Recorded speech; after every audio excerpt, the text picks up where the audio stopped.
Thank you, Mr. Chairman, and thank you, Chairman Wheeler, for your long and dedicated public service to our country. I know it's often thankless, and while opinions may differ, your dedication to it is appreciated. Sir, I recognize your badge. Thank you for your service. Well, thank you, sir. You had stated in earlier testimony today that you came to an evolutionary decision because you determined it was reasonable for ISPs, but not reasonable for consumers with this ruling. Is it not true that with this ruling that federal taxes could now be applied to consumers where they were once prohibited? I think that that's in the hands of Congress. You all will get to decide that. Right now, the Internet Tax Freedom Act specifically prohibits that. And whether that is changed is outside of. But from an informational service to a communications service, by moving it to Title II, does it not lay the foundation for consumers being taxed?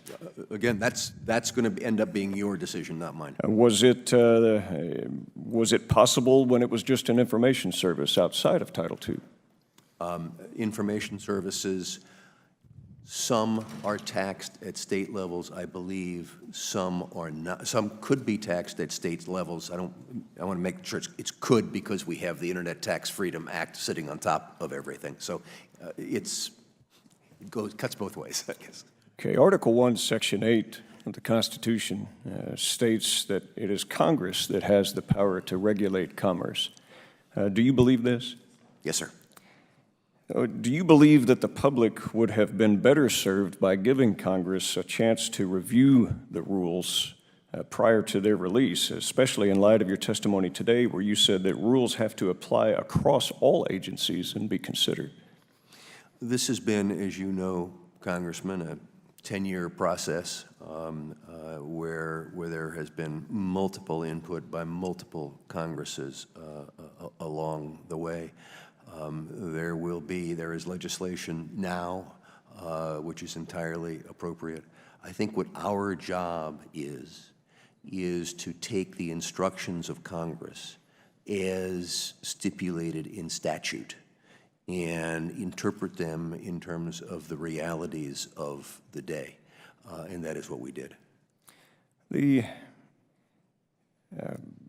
quote that I would like to read to you by a senior vice president of a communications company. It says, "The FCC today chose to change the way commercial internet has operated since its creation.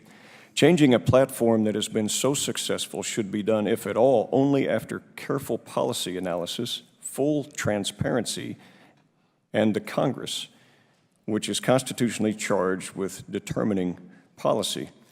Now, you and your agency have established a clear belief that adopting these Title II rules would create problems, as we've seen in some of the email traffic that we've reviewed today. You also have stated in other emails produced to the committee that you did not intend to be a wallflower in your tenure at the commission.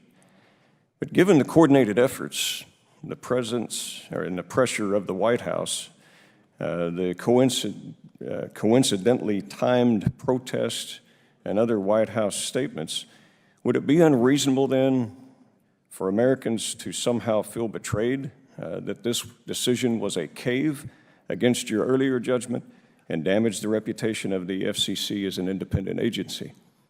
No, and I also think that it's important to go to your key assumption there, quoting this senior vice president. The interesting thing in all of this is that there are 4 bright line rules. There are only 4 rules in this order: no blocking, no throttling, no paid prioritization, and transparency. And all of the ISPs have been saying publicly, buying newspaper ads, running TV commercials. You know, you've been subject to it, saying, "Oh, we would never think of not doing that." So when this person says it's going to change the basic operation of the internet, there's some kind of a discord there, some kind of a disconnect, because they're saying, "Oh, we're not going to do that," and then they say, "Oh, but when they require that we don't do that, that's changing the operation of the internet." And I think that's kind of an underlying tension that has been going through this whole thing.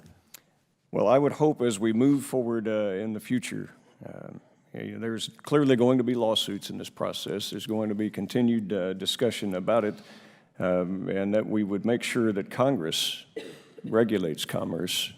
I personally believe that what we will see follow will be a taxation of consumers. I think had they known that, they wouldn't be so quick to click the internet like to get these 4 million comments. And I think we've set back free information and access to all Americans. Thank you. I yield back the balance of my time. Thank the